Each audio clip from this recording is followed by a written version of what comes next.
Our government lies. Our senators, our legislators, they lie, and they use logical fallacies. They try to ask oversimplified questions about very complex and nuanced topics, such as biology, gender, and sex. And then they take a professional in that field, and if they don't answer in the way that the regime wants them to answer, they can use that to discredit the entire field.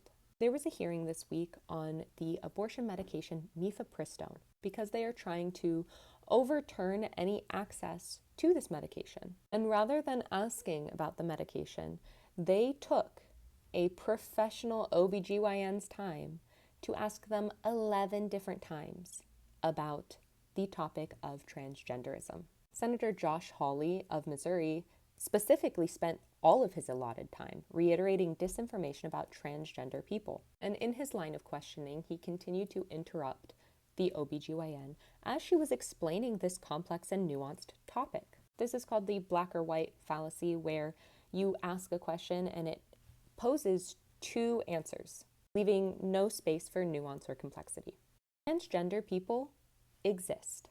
The science is clear on that. Whether you want them to exist or not is a personal problem.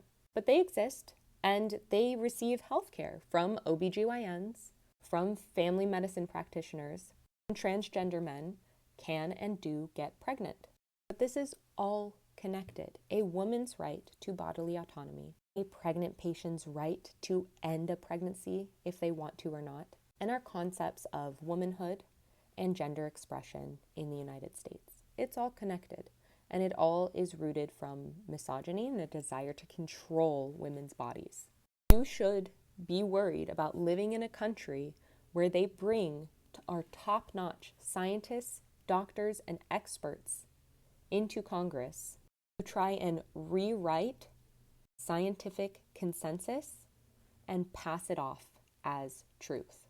They are doing this so that they can discredit anyone who doesn't fall in line. Hawley said, "I just don't know how we can take you seriously and your claims to be a person of science if you won't level with this on this basic issue, because science is not basic. Gender and sex are not basic. They are nuanced."